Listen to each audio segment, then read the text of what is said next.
प्रिय दर्शक बंधु, क्या आपने कभी सोचा है कि माता लक्ष्मी के अनगिनत व्रतों में ऐसा कौन सा व्रत है जिसकी महिमा स्वयं देवताओं ने स्वीकार की है?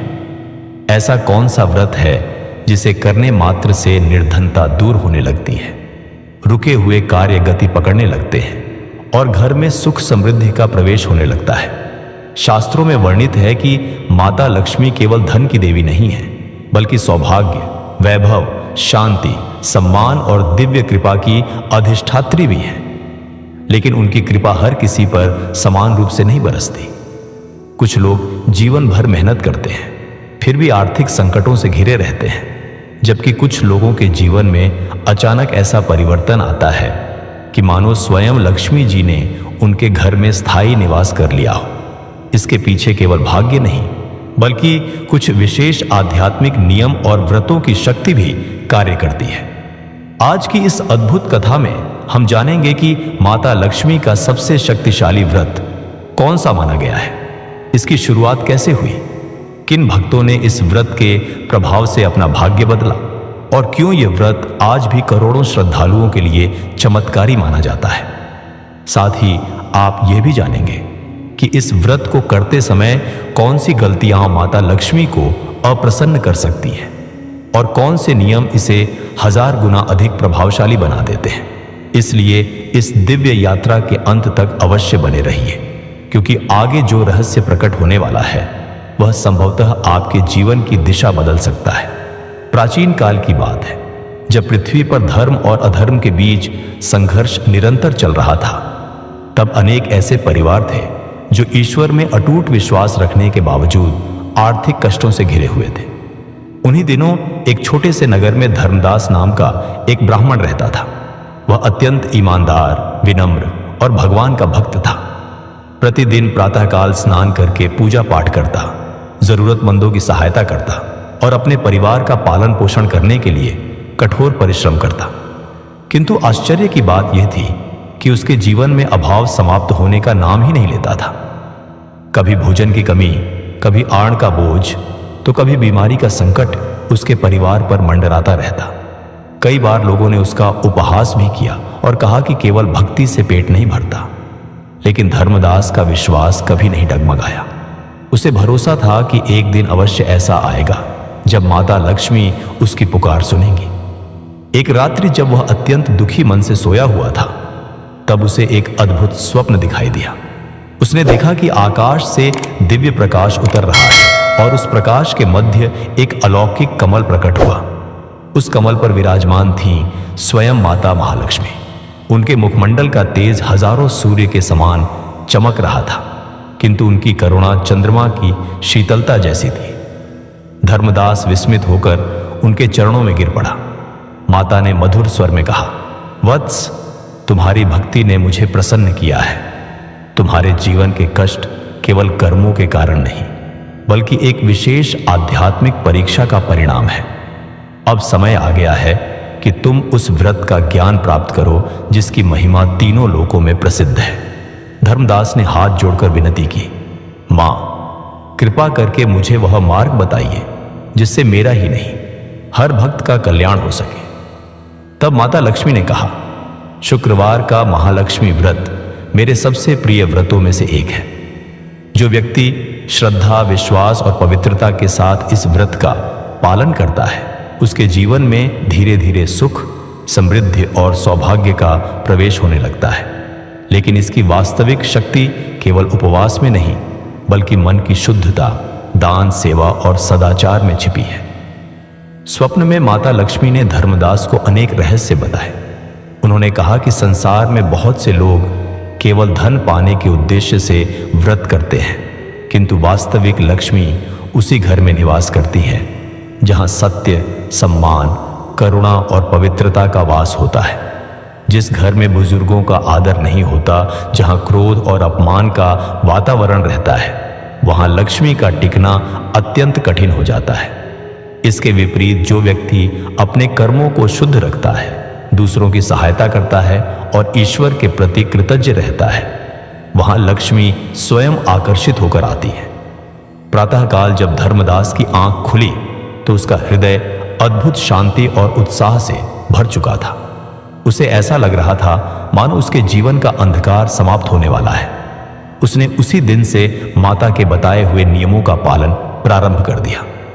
प्रत्येक शुक्रवार वह श्रद्धापूर्वक व्रत रखता, घर की स्वच्छता पर विशेष ध्यान देता, गरीबों को भोजन कराता और माता लक्ष्मी का स्मरण करता। धीरे धीरे उसके जीवन में ऐसे परिवर्तन होने लगे जिन्हें देखकर पूरा नगर आश्चर्यचकित रह गया। जो कार्य वर्षों से रुके हुए थे वे बनने लगे, व्यापार में लाभ होने लगा, परिवार के सदस्यों के बीच प्रेम बढ़ने लगा और सबसे बड़ी बात यह है कि उसके मन का भय और चिंता समाप्त होने लगी। उसे समझ आने लगा कि वास्तविक समृद्धि केवल धन नहीं बल्कि मानसिक शांति और ईश्वर की कृपा भी है। लेकिन धर्मदास की यह यात्रा अभी प्रारंभ ही हुई थी। उसे अभी यह जानना बाकी था कि इस व्रत की वास्तविक उत्पत्ति कैसे हुई, स्वयं देवताओं ने इसकी शक्ति को कैसे अनुभव किया और क्यों एक समय ऐसा आया जब पूरे स्वर्ग लोक की समृद्धि इस व्रत से जुड़ गई। आगे की कथा में एक ऐसा रहस्य प्रकट होगा जिसे सुनकर आप समझ पाएंगे कि आखिर माता लक्ष्मी का यह व्रत इतना शक्तिशाली क्यों माना जाता है। धर्मदास के जीवन में आए परिवर्तन की चर्चा धीरे धीरे पूरे नगर में फैलने लगी। जो लोग कभी उसकी गरीबी का मजाक उड़ाते थे वे अब उसके पास आकर पूछने लगे कि आखिर ऐसा कौन सा उपाय है जिसने उसके भाग्य की दिशा ही बदल दी। लेकिन धर्मदास जानता था कि यह केवल किसी साधारण अनुष्ठान का परिणाम नहीं था। इसके पीछे एक अत्यंत प्राचीन और दिव्य रहस्य छिपा हुआ था जिसे स्वयं माता लक्ष्मी ने उसे स्वप्न में बताने का संकेत दिया था। एक शुक्रवार की रात्रि जब वह माता का ध्यान करते हुए बैठा था तब उसके मन में अचानक अनेक दिव्य दृश्य उभरने लगे। ऐसा प्रतीत हो रहा था मानो समय का पर्दा हट रहा हो और वह हजारों वर्षों पुरानी घटनाओं को अपनी आंखों से देख रहा हो। उसने देखा कि स्वर्गलोक अपने वैभव और समृद्धि के चरम पर था। देवताओं के महलों में स्वर्ण की आभा चमकती थी, दिव्य उद्यानों में सुगंधित पुष्प खिले रहते थे और चारों ओर सुख और आनंद का वातावरण था, क्योंकि उस समय माता लक्ष्मी स्वयं देवलोक में विराजमान थी। उनकी कृपा से इंद्र और अन्य देवताओं के पास किसी भी प्रकार की कमी नहीं थी। किंतु धीरे धीरे वैभव ने विनम्रता को ढंकना शुरू कर दिया। कुछ देवताओं के मन में अहंकार जन्म लेने लगा। उन्हें लगने लगा कि यह समृद्धि उनके पराक्रम और शक्ति का परिणाम है। यही वह क्षण था जब भाग्य ने एक नया मोड़ लिया। एक दिन महान तपस्वी आर्षित दुर्वासा स्वर्गलोक की ओर जा रहे थे। उनके हाथ में एक दिव्य पुष्पमाला थी जिसे स्वयं देवी शक्ति का आशीर्वाद प्राप्त था। जब उनकी भेंट देवराज इंद्र से हुई तो उन्होंने प्रसन्न होकर वह माला इंद्र को भेंट कर दी। यह केवल एक साधारण उपहार नहीं था बल्कि दिव्य कृपा और विनम्रता की परीक्षा थी। इंद्र ने माला तो स्वीकार कर ली लेकिन उसके महत्व को नहीं समझा। उन्होंने उसे अपने ऐरावत हाथी के मस्तक पर रख दिया। ऐरावत ने उस माला को नीचे गिरा दिया और वह पैरों तले को चल गई। यह दृश्य देखकर आर्षित दुर्वासा का मुख क्रोध से लाल हो उठा। उन्होंने कहा, इंद्र, यह केवल माला का अपमान नहीं बल्कि दिव्य कृपा का अपमान है। जिस समृद्धि पर तुम्हें गर्व है वह तुम्हारी नहीं, माता लक्ष्मी की देन है। जब सम्मान समाप्त हो जाता है तब लक्ष्मी भी अधिक समय तक नहीं ठहरती। यह कहकर आर्षि ने इंद्र और समस्त देवताओं को श्राप दे दिया कि उनका वैभव और सौभाग्य धीरे धीरे नष्ट हो जाएगा। श्राप का प्रभाव तुरंत दिखाई देने लगा। स्वर्गलोक की चमक फीकी पड़ने लगी, देवताओं की शक्ति कमजोर होने लगी। जहां पहले आनंद था वहां चिंता ने स्थान ले लिया। असुरों ने इस अवसर का लाभ उठाया और देवताओं पर आक्रमण शुरू कर दिया। धीरे धीरे स्थिति इतनी गंभीर हो गई कि देवता अपने ही लोक की रक्षा करने में असमर्थ होने लगे। सबसे बड़ा आघात तब लगा जब माता लक्ष्मी स्वर्गलोक से अदृश्य हो गई। उनके जाने के साथ ही समृद्धि, सौभाग्य और वैभव भी मानो स्वर्ग से विदा हो गया। देवता भयभीत होकर भगवान विष्णु की शरण में पहुंचे। उन्होंने विनम्रता पूर्वक कहा, प्रभु, हमसे भूल हुई है। हमने अहंकार में आकर उस कृपा का सम्मान नहीं किया जो हमें प्राप्त थी। अब माता लक्ष्मी हमारे बीच नहीं है और हमारा समस्त वैभव समाप्त हो रहा है। कृपया हमें मार्ग दिखाइए। भगवान विष्णु ने गंभीर स्वर में कहा, जब तक विनम्रता वापस नहीं आती तब तक लक्ष्मी की कृपा स्थायी नहीं हो सकती। लेकिन एक उपाय है, तुम्हें अपने भीतर की अशुद्धियों को दूर करना होगा और समुद्र मंथन के महान कार्य में भाग लेना होगा। उसी मंथन से वह दिव्य शक्ति पुनः प्रकट होगी जो समस्त संसार को समृद्धि प्रदान करती है। इसके बाद देवताओं और असुरों ने मिलकर क्षीर सागर का मंथन प्रारंभ किया। मंदार पर्वत को मथानी बनाया गया और वासुकी नाग को रस्सी। यह कार्य अत्यंत कठिन था। अनेक बार ऐसा लगा कि प्रयास असफल हो जाएगा, लेकिन भगवान विष्णु की प्रेरणा से सभी आगे बढ़ते रहे। मंथन के दौरान अनेक दिव्य रत्न प्रकट हुए। कहीं अमूल्य रत्न निकले, कहीं दिव्य पशु, कहीं अद्भुत औषधियां, लेकिन सभी की प्रतीक्षा एक विशेष क्षण के लिए थी। फिर वह क्षण आया जिसका इंतजार तीनों लोग कर रहे थे। क्षीर सागर की गहराइयों से एक दिव्य प्रकाश प्रकट हुआ। वह प्रकाश धीरे धीरे इतना तेज हो गया कि उसकी चमक से दिशाएं आलोकित हो उठी। उस प्रकाश के मध्य एक विशाल कमल प्रकट हुआ और उस कमल पर विराजमान थी स्वयं माता महालक्ष्मी। उनके हाथों से स्वर्णिम आभा निकल रही थी। उनके दर्शन मात्र से देवताओं के चेहरे पर आशा लौट आई। स्वर्ग, पृथ्वी और पाताल तीनों लोग उनके तेज से प्रकाशित हो उठे। माता लक्ष्मी ने चारों ओर दृष्टि डाली। उन्होंने देखा कि देवताओं का अहंकार अब टूट चुका था। उन्होंने कठिनाइयों के माध्यम से विनम्रता का महत्व समझ लिया था। तब माता ने कहा, जहां सम्मान होगा वहां मैं रहूंगी, जहां परिश्रम होगा वहां मैं रहूंगी, जहां धर्म, दया और सत्य होगा वहां मेरी कृपा कभी समाप्त नहीं होगी। लेकिन जहां अहंकार, अपमान और अधर्म होगा वहां से मैं चली जाऊंगी, चाहे वहां कितना भी धन क्यों ना हो। यह सुनकर सभी देवताओं ने उनके चरणों में प्रणाम किया। उसी समय माता लक्ष्मी ने एक और महत्वपूर्ण रहस्य बताया। उन्होंने कहा कि पृथ्वी पर जो भक्त श्रद्धा और नियम पूर्वक शुक्रवार का व्रत करेंगे, जो अपने जीवन में स्वच्छता, सेवा और सदाचार को स्थान देंगे, उन पर मेरी विशेष कृपा होगी। यह व्रत केवल धन प्राप्ति का साधन नहीं होगा, बल्कि मनुष्य को भीतर और बाहर दोनों प्रकार की समृद्धि प्रदान करेगा। धर्मदास जब यह दिव्य दृश्य देख रहा था तब उसकी आंखों से आंसू बहने लगे। अब उसे समझ में आ चुका था कि माता लक्ष्मी का सबसे बड़ा रहस्य धन नहीं बल्कि विनम्रता और पात्रता है। लेकिन कथा का सबसे महत्वपूर्ण भाग अब भी बाकी था, क्योंकि आगे उसे यह जानना था कि आखिर वह कौन सी विशेष विधि थी जिसके कारण यह व्रत साधारण उपवास से कहीं अधिक शक्तिशाली बन जाता है, और क्यों कुछ लोगों को इसका पूर्ण फल मिलता है जबकि कुछ लोग वर्षों तक व्रत करने के बाद भी अपेक्षित परिणाम नहीं पा पाते। आगे की कथा में एक वृद्ध साधु धर्मदास को ऐसे रहस्य बताने वाले थे जिन्हें सुनकर उसका जीवन हमेशा के लिए बदल जाने वाला था। समुद्र मंथन और माता लक्ष्मी के पुनः प्रकट होने की दिव्य कथा देखने के बाद धर्मदास का मन श्रद्धा से भर उठा। अब उसे यह समझ में आने लगा था कि लक्ष्मी केवल सोना, चांदी या धन का नाम नहीं है, बल्कि वे उस दिव्य ऊर्जा का स्वरूप है जो जीवन में संतुलन, सौभाग्य, सम्मान और सुख लेकर आती है। फिर भी उसके मन में एक प्रश्न बार बार उठ रहा था, यदि शुक्रवार का व्रत इतना शक्तिशाली है तो फिर अनेक लोग वर्षों तक इसे करने के बाद भी मनचाहा फल क्यों नहीं प्राप्त कर पाते? क्या इसके पीछे कोई ऐसा रहस्य है जिसे अधिकांश लोग नहीं जानते? इन्हीं विचारों में डूबा हुआ धर्मदास एक दिन नगर के बाहर बहने वाली नदी के तट पर पहुंचा। वहां एक विशाल पीपल वृक्ष के नीचे एक वृद्ध साधु ध्यानमग्न बैठे थे। उनके चेहरे पर अद्भुत तेज था और उनकी आंखों में गहरी शांति दिखाई दे रही थी। धर्मदास ने उनके चरण स्पर्श किए। साधु ने आंखें खोली और मुस्कुराकर कहा, वत्स, तुम्हारे मन में जो प्रश्न है उसका उत्तर तुम्हें मिल जाएगा। माता लक्ष्मी की कृपा ने ही तुम्हें यहां तक पहुंचाया है।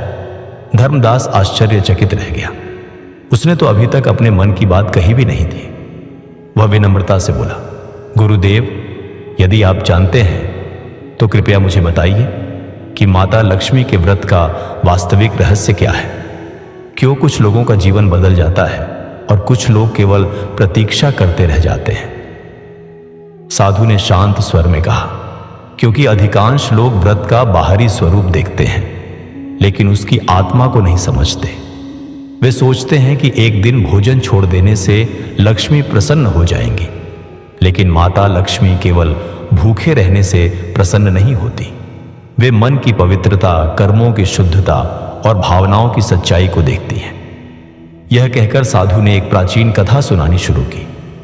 उन्होंने बताया कि बहुत समय पहले एक नगर में 2 स्त्रियां रहती थीं। दोनों शुक्रवार का व्रत करती थीं। पहली स्त्री अत्यंत धनी थी। उसके घर में किसी चीज की कमी नहीं थी।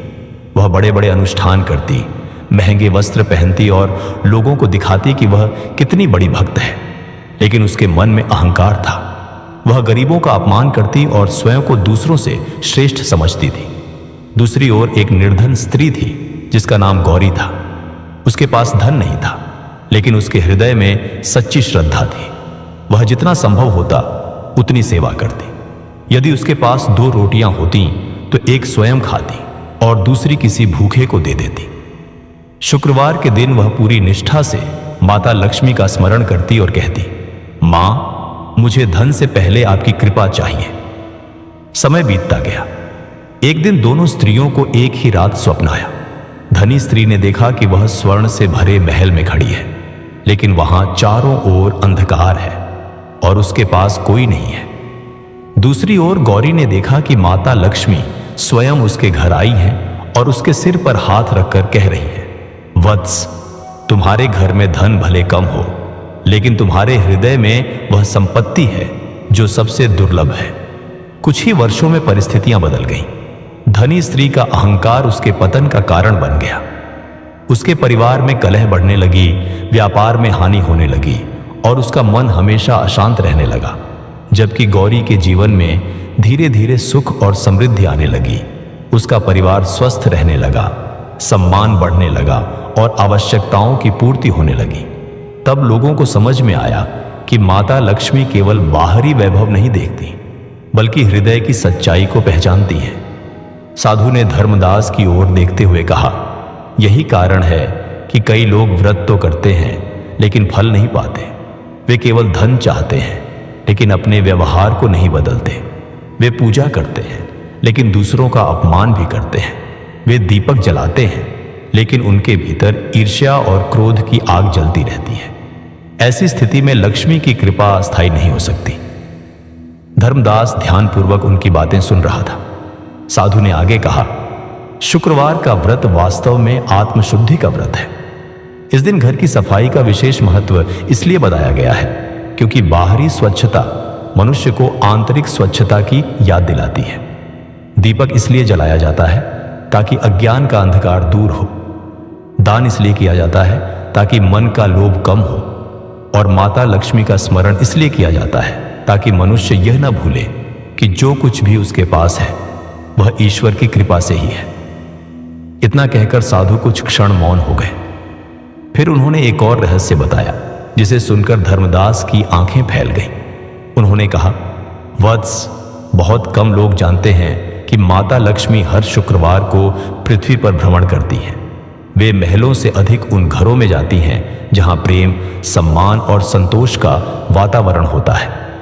कई बार एक छोटा सा घर भी उन्हें अधिक प्रिय होता है क्योंकि वहां कृतज्ञता होती है। और कई बार विशाल महल भी उन्हें आकर्षित नहीं कर पाते क्योंकि वहां अहंकार और कलह का निवास होता है। यह सुनकर धर्मदास के मन में एक नई समझ जन्म लेने लगी। अब वह केवल धन प्राप्त करने के लिए व्रत नहीं करना चाहता था। वह अपने जीवन को ऐसा बनाना चाहता था जहां माता लक्ष्मी की कृपा स्थायी रूप से बनी रहे। लेकिन तभी साधु ने गंभीर स्वर में कहा, फिर भी एक बात और है जिसे जानना आवश्यक है। कुछ ऐसे कार्य हैं जो अनजाने में भी माता लक्ष्मी को अप्रसन्न कर देते हैं। बहुत से लोग व्रत तो करते हैं, लेकिन उन्हीं गलतियों के कारण उनकी साधना का प्रभाव कम हो जाता है। यदि इन भूलों को नहीं समझा गया तो मनुष्य वर्षों तक प्रयास करके भी अपेक्षित फल नहीं पा सकेगा। धर्मदास उत्सुकता से उनकी ओर देखने लगा। उसके मन में अब एक ही प्रश्न था, आखिर वे कौन सी भूलें हैं जो माता लक्ष्मी को घर से दूर कर देती हैं, और कौन से ऐसे नियम हैं जो साधारण शुक्रवार के व्रत को असाधारण शक्ति प्रदान कर देते हैं? इन प्रश्नों का उत्तर उसे जल्द ही मिलने वाला था, और वही उत्तर उसकी पूरी जीवन यात्रा को एक नए मोड़ पर ले जाने वाला था। नदी तट पर बैठे उस वृद्ध साधु की बातें धर्मदास के हृदय में गहराई तक उतर चुकी थी। अब उसे यह स्पष्ट दिखाई देने लगा था कि माता लक्ष्मी की कृपा केवल अनुष्ठानों से नहीं, बल्कि जीवन के प्रत्येक कर्म से जुड़ी हुई है। फिर भी उसके मन में उत्सुकता बढ़ती जा रही थी। साधु ने जिन भूलों का उल्लेख किया था, उनके विषय में जानने की उसकी इच्छा और भी प्रबल हो गई। अगले शुक्रवार वह पुनः उसी पीपल वृक्ष के नीचे पहुंचा। साधु पहले से ही वहां उपस्थित थे, मानो उन्हें उसके आने का आभास हो। धर्मदास ने प्रणाम करके कहा, गुरुदेव, कृपा करके मुझे उन भूलों के विषय में बताइए जो माता लक्ष्मी को अप्रसन्न कर देती है। यदि कोई भक्त अनजाने में भी ऐसी गलती कर रहा हो तो उसे अवश्य जानना चाहिए। साधु ने गहरी सांस ली और बोले, वत्स, संसार में अधिकांश लोग यह समझते हैं कि लक्ष्मी केवल धन के रूप में आती है, लेकिन वास्तव में लक्ष्मी अनेक रूपों में प्रकट होती है। स्वास्थ्य भी लक्ष्मी है, सम्मान भी लक्ष्मी है, परिवार का प्रेम भी लक्ष्मी है, और मन की शांति भी लक्ष्मी है। जब मनुष्य कुछ गलत आदतों को अपने जीवन का हिस्सा बना लेता है, तब धीरे धीरे ये सभी प्रकार की लक्ष्मी उससे दूर होने लगती है। उन्होंने आगे कहा, सबसे पहली भूल है कृतज्ञता। जो व्यक्ति अपने जीवन में प्राप्त आशीर्वादों के लिए ईश्वर का धन्यवाद नहीं करता, वह धीरे धीरे उस कृपा को खोने लगता है। बहुत से लोग जो उनके पास नहीं है उसी के बारे में सोचते रहते हैं, लेकिन जो उनके पास है उसके लिए आभार व्यक्त नहीं करते। माता लक्ष्मी को ऐसा स्वभाव प्रिय नहीं है। इसके बाद साधु ने दूसरी भूल बताई, अपमान। उन्होंने कहा, जहां स्त्रियों का अनादर होता है, जहां माता पिता की उपेक्षा होती है, जहां बुजुर्गों की बातों का मजाक उड़ाया जाता है, वहां लक्ष्मी अधिक समय तक नहीं रुकती, क्योंकि सम्मान ही वह भूमि है जिस पर सौभाग्य का वृक्ष उगता है। धर्मदास ध्यान से सुन रहा था। साधु ने तीसरी भूल का उल्लेख करते हुए कहा, कलह और कटु वचन भी लक्ष्मी को दूर कर देते हैं। कई घरों में धन तो बहुत होता है, लेकिन वहां हर दिन झगड़े होते हैं। लोग एक दूसरे को चोट पहुंचाने वाले शब्द बोलते हैं। ऐसे घर बाहर से समृद्ध दिखाई दे सकते हैं, लेकिन भीतर से वे दरिद्र हो जाते हैं। माता लक्ष्मी को शांति प्रिय है, अशांति नहीं। फिर उन्होंने एक ऐसी बात कही जिसने धर्मदास को सोचने पर मजबूर कर दिया। साधु बोले, एक और भूल है आलस्य। बहुत से लोग लक्ष्मी की पूजा तो करते हैं, लेकिन कर्म करने से बचते हैं। वे चमत्कार की प्रतीक्षा करते हैं, परिश्रम नहीं करते। याद रखो, माता लक्ष्मी परिश्रमी लोगों को विशेष रूप से प्रिय मानती हैं। वे उसी नाव को आगे बढ़ाती हैं जो चलने का प्रयास कर रही हो। कुछ देर बाद साधु ने अपनी दृष्टि आकाश की ओर उठाई और एक प्राचीन कथा सुनानी शुरू की। उन्होंने कहा कि बहुत समय पहले एक नगर में विशाल नाम का एक व्यापारी रहता था। उसके पास अपार धन था, सोने चांदी के भंडार थे, बड़े बड़े भवन थे, और दूर दूर तक उसका व्यापार फैला हुआ था। लेकिन धीरे धीरे धन के कारण उसके भीतर घमंड बढ़ने लगा। उसने गरीबों की सहायता करना बंद कर दिया। वह अपने कर्मचारियों का अपमान करता और जरूरतमंदों को तुच्छ समझता था। एक दिन एक वृद्ध महिला उसके द्वार पर भोजन मांगने आई। विशाल ने उसे डांट कर भगा दिया।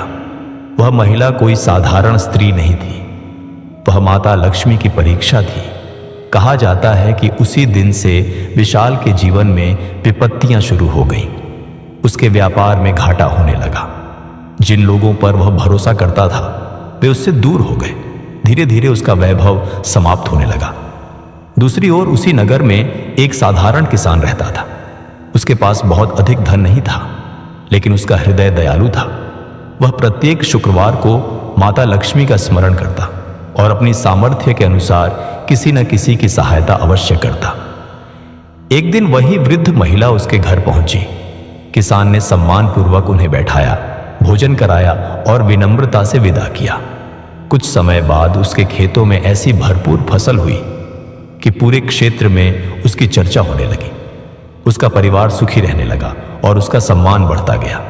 साधु ने कहा, इस कथा का सार यही है कि लक्ष्मी केवल वहां नहीं जाती जहां धन है, बल्कि वहां जाती है जहां दया, सम्मान और उदारता है। यदि धन हो लेकिन करुणा न हो तो वह समृद्धि अधिक समय तक टिकती नहीं। धर्मदास अब समझने लगा था कि व्रत का वास्तविक अर्थ केवल नियमों का पालन नहीं, बल्कि जीवन के दृष्टिकोण को बदलना है। उसने निश्चय किया कि वह केवल शुक्रवार को ही नहीं, बल्कि हर दिन अपने व्यवहार को बेहतर बनाने का प्रयास करेगा। तभी साधु ने एक और रहस्य प्रकट किया। उन्होंने कहा, शुक्रवार के व्रत की सबसे बड़ी शक्ति केवल उपवास में नहीं, बल्कि संकल्प में छिपी होती है। जब कोई भक्त सच्चे मन से यह संकल्प लेता है कि वह अपने जीवन में सत्य, सेवा, स्वच्छता और सदाचार को अपनाएगा, तब माता लक्ष्मी की कृपा उसके चारों ओर एक अदृश्य सुरक्षा कवच की तरह कार्य करने लगती है। कई बार फल तुरंत दिखाई नहीं देता, लेकिन भीतर ही भीतर भाग्य की दिशा बदलनी शुरू हो जाती है। यह सुनकर धर्मदास के हृदय में नई ऊर्जा जाग उठी। उसे लगने लगा कि माता लक्ष्मी का सबसे शक्तिशाली व्रत वास्तव में मनुष्य को भीतर से बदलने का मार्ग है। लेकिन साधु की बातें अभी समाप्त नहीं हुई थी। उन्होंने गंभीर स्वर में कहा, वत्स, अभी तक तुमने यह जाना कि कौन सी बातें लक्ष्मी को प्रसन्न करती है और कौन सी उन्हें दूर कर देती है। लेकिन एक और रहस्य है जो बहुत कम लोगों को झांत है। यह रहस्य उस विशेष नियम से जुड़ा है जिसके कारण कुछ भक्तों का भाग्य अचानक चमक उठता है। यही वह नियम है जिसे प्राचीन ऋषियों ने लक्ष्मी आकर्षण का सिद्धांत कहा था। जो इसे समझ लेता है उसके जीवन में चमत्कारी परिवर्तन होने लगते हैं। धर्मदास की उत्सुकता चरम पर पहुंच चुकी थी। वह जानता था कि आगे जो ज्ञान मिलने वाला है वह केवल उसके लिए नहीं, बल्कि हर उस व्यक्ति के लिए अमूल्य होगा जो माता लक्ष्मी की कृपा अपने जीवन में स्थायी रूप से प्राप्त करना चाहता है।